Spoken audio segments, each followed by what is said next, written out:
Other shows we have for you to enjoy at myclassicradio.net. The Avengers was most certainly not a household name in South Africa prior to the radio series. With no national television service until 1976, the mechanism simply was not present in the country to show television programs to mass audiences. While many other countries reveled in the filmed adventures of John Steed and company, South Africa was not equipped to join in the fun. The series took Britain by storm and made a major impression in the American markets, being that greatest of rarities, a British series given a network transmission slot. However, as a filmed series, rather than a videotaped one, The Avengers was able to gain a modicum of exposure in South Africa through film rentals. Come and listen at myclassicradio.net. Other shows we have for you to enjoy at myclassicradio.net. 21 Precinct was a police drama broadcast on CBS from July 7, 1953, to July 26, 1956. It initially served as a summer replacement for My Friend Irma. The show was produced in cooperation with the Patrolmen's Benevolent Association of City of New York and adaptations from True Criminal in New York. The Policeman's Point of View. Historically, the 21st Precinct had been located near Gramercy Park, Manhattan. In 1929, the department reorganized the precinct numbering, and 21st designation was discontinued. No such precinct existed during the run, nor does a 21st precinct exist. However, the fictional precinct's territory closely corresponds to that of the Upper Side's 23rd precinct since 192. Come and listen at myclassicradio.net. Your Coca-Cola bottler presents Claudia, based on the famous play and novels by Rose Franken. Brought to you transcribed Monday through Friday by your friendly neighbor who bottles Coca-Cola. Relax, and while you're listening, refresh yourself. Have a Coke. And now, Claudia. Mrs. Norton. Dr. Barry. You're just the person I want to see. Well, I've been wanting to see you too, Doctor. Just been in to visit with your husband. How is he? Everything's coming along as expected. Oh, I love to hear you say that. And if it keeps up, we may get away without any complications at all. Only may get away without any? Seems to me a concussion of the brain and a broken collarbone would be complications enough. If all goes well. Well, could it go otherwise? Well, we hope it won't. But a concussion is a very delicate matter. David will have to be patient. Does he know? Well, I played down the concussion to him. No use his being worried about himself. He knows about his collarbone. We'll blame it for our caution. Have you got a moment, Claudia? Are you in a hurry? Well, only to see David, that's all. Well, can that wait a few moments? I've waited since I saw him yesterday, so a few minutes more won't matter. I won't keep you away from David long. Well, is it anything special, Dr. Barry? There's a nice, comfortable waiting room here at the end of the corridor. I've always been rather fond of this hospital. Have you been with it from the beginning? Been with it since it was a plain, clapboard house with 4 beds. Oh. And now it's a fine stone building with 38 beds. Yes, indeed. 38 beds. Well, that's something to be very proud of, Dr. Barry. Very proud. Let's sit down here. Right? A few moments ago, Claudia, you heard me say that I didn't expect David to have any complications. Yes, Dr. Barry. But he's had a severe jolt, a sudden car accident. He could have died. But he was lucky. Not even a severe case of shock. Well, that part of it's good. But his spirit has had a jolt, too. He's been put to bed, and he's going to have to remain there a while. Now, that's quite a dose. Well, Dr. Barry, that David's going to have to stay in bed a few weeks, even if it is in the hospital, that doesn't seem so terrible to me if it turns out all right. Yes, if. But see it from David's point of view. One day he was walking around, healthy, strong, ambitious, his own master. That's very important to David. I know it, Dr. Barry. He hates even to catch cold. You'd think it proved some kind of a weakness in him or something. Exactly, my dear. And now here he is. He doesn't feel too sick anymore. His headache's better. His shoulder doesn't pain him as much. As far as he can see, he's almost the way he always was. And still he has to remain in bed. He doesn't realize how important it is, day by day, not moving, not able to take care of himself, let alone you. His spirit's hurt. It wouldn't be so difficult, would it, Dr. Barry, if David weren't a man? You're very wise.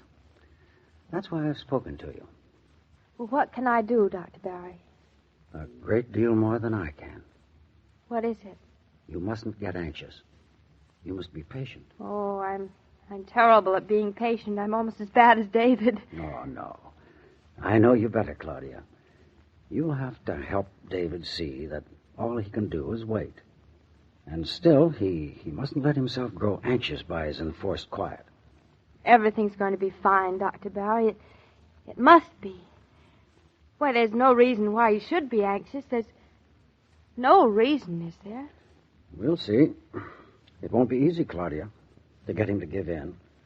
No man likes to count himself dispensable.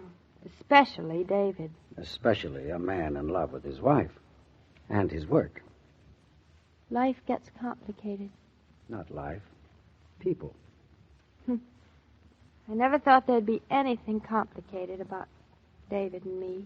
Well, your life wouldn't be very rich that way, my dear. Well, he's waiting for you. When I knocked to see him, he thought I was you. Well, I better not keep him waiting any longer. You may find him a bit depressed today. He started asking me questions. Mm-hmm. When he could get up, when he could go home, and when he could go back to work. When this, when that. You told him? I temporized. Talked about his collarbone.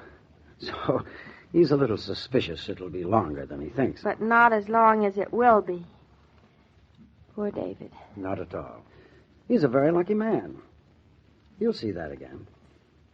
Thanks for the talk, Dr. Barry. Just thought you ought to know the whole story, Claudia. Medicine's not just for the sick person in bed, is it? That would be too simple. Heavens, we Nortons have taken up an awful lot of your time. A stitch in time. And, Claudia, it's time if you allow him. Who's the healer? Well, I'm going to see that he gets all he needs. I hope. You will. And keep your fingers crossed. They're crossed. Very crossed. Well, here goes. Mr. Norton. In bed at this hour of the morning. Oh, Mrs. Norton? Just thought I'd take things easy for a change. Lazy loafer.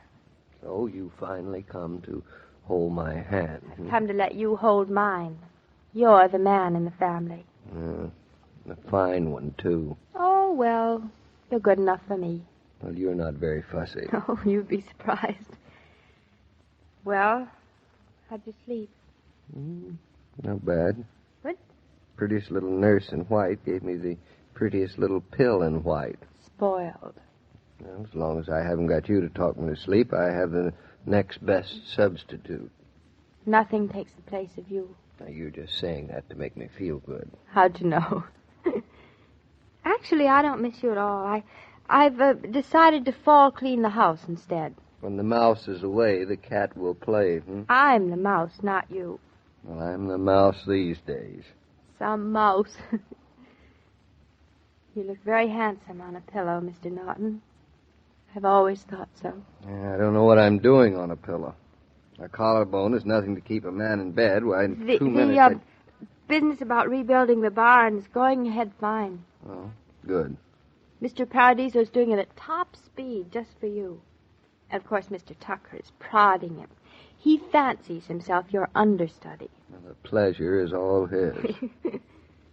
Claudia, you're not really worried, are you? Me? Worried? No. Well, that's all my news. You tell me yours now. No, Dr. Barry told me not to get up yet. That's all right with me. I have no place to go. Now, let's see. What else? Oh, last night I heard the broadcast of a ball game. Yep. And this morning, the news. When I heard the news, I figure I'm better off in here.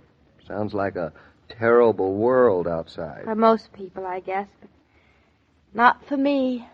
Knock wood. Little optimist, huh? Well, I'd be a fool if I wasn't. I suppose one of us has to be. Well, Mr. Norton. Oh, I Didn't realize you had company. It's only my wife. Yeah, that's all. Well, I don't want to interrupt anything. You are? I just came in because I thought you'd want a little entertaining. And while I was here, Well, are you comfortable? Oh, I'm fine. Is there anything you need? No, not a thing. Oh. Windows open enough?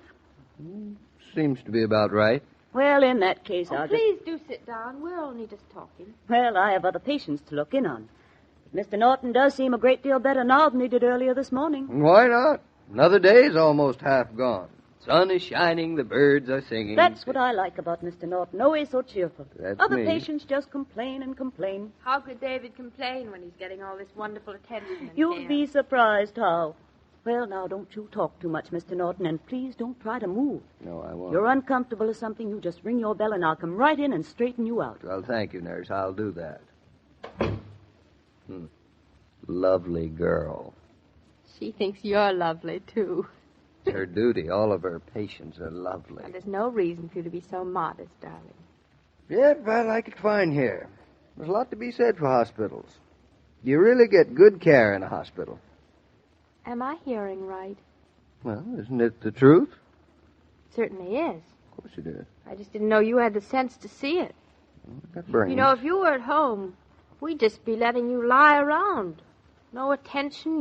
You'd have to just fend for yourself or else feel you're imposing on us all the time. And every word you say is so... Personally, I think you're getting an awful lot of attention you don't deserve. You haven't even had a baby. I had a pretty good car accident, and it takes a pretty good driver to have a pretty good car accident and not get killed. Let's joke about it. It's a wonderful subject to joke about. Wonderful. Say, you should have seen the night nurse, darling. Cute? I should say cute. Redhead. She made me an eggnog. It was delicious. I thought you were the man who's afraid of getting fat. Oh, she said I wasn't the type. Well, redheads usually know. Oh, David, you can't imagine what a relief it is for me to see you're getting such wonderful care. And that you don't mind it. I thought you'd be relieved. I am. Now you'll realize that there isn't a thing for you to worry about. Good. So promise me that you won't. I promise. You look tired. Me tired? Yeah. I'm not. I feel fine. Wonderful. Are you taking good care of yourself? You're not running around too much, eh? Not at all. Now, just because I'm not around to keep my eye on you, I don't want you to run yourself ragged, you hear? I won't. Then everything's fine. Fine. From here on in, now that my headache's gone, I can just enjoy myself. Just enjoy yourself. The scenery? I noticed the scenery on the ceiling. You see Lovely that crack in the cracks. ceiling? Looks like the Mississippi River. Looks like a horse. And the eggnogs, the company's fine, the attention, the whole kit and caboodle. I love it, every minute of it. Even the food is good. You just don't know what it means to me to find you so cheerful. I can't believe it. Well, why shouldn't I be cheerful? Oh, no reason. No reason. Anybody who wouldn't be cheerful is an ungrateful cuss. I feel great about the whole business. So you don't have to waste any sympathy on me, you hear? Not one jot? Not one little jot? Not one little jot, no. Oh, David, now I don't care what anybody says. You and I and all this is going to come out fine. I'm sure because I know things that even Dr. Barry doesn't know. What are you talking about? Oh, about a man who pretends to like nurses fussing over him and red-headed eggnogs and lying in bed in the morning. I know about a man who pretends because he loves somebody, and when you can do that, darling, nothing can beat you, and everything will be fine. Sure it will. So give me a kiss and stop looking so solemn. If you have any teenagers in your house, I suggest you think of them next time you're at the grocer's or the service station and bring home a case of Coca-Cola. They'll probably be delighted at the idea of a whole case of Coke in the house, for they'll have in mind after-school and after-play treats for themselves and for the whole gang. Why shouldn't they have this pleasure? Coke is only $1 for the 24-bottle case. Mr. King. Oh, yes, Dr. Barry. You asked me the other day if you could visit Mr. Norton. That's right. Well, no reason why you shouldn't. Anytime. Oh, then I will after Mrs. Norton leaves. You won't stay too long, of course. No, I won't. Visitors are always more fatiguing than the patient expects. Still, I'll visit him today because tomorrow he'll have another guest. His partner, Roger Killian, is dropping in. Good. The time will pass more quickly for Mr. Norton. Well, I have to make the rounds now, so excuse me. Of course. And thanks for the news, Dr. Barry. As I was about to say, every day, Monday through Friday, Claudia comes to you transcribed with the best wishes of your friendly neighbor who bottles Coca-Cola. So listen again tomorrow at the same time. And now this is Joe King saying au revoir. And remember, whoever you are, whatever you do, wherever you may be, when you think of refreshment, think of Coca-Cola. For Coca-Cola makes any pause the pause that refreshes. And ice-cold Coca-Cola is everywhere. This broadcast of Claudia was supervised and directed by William Brown Maloney. And now, here's a word from your friendly neighbor who bottles Coca-Cola.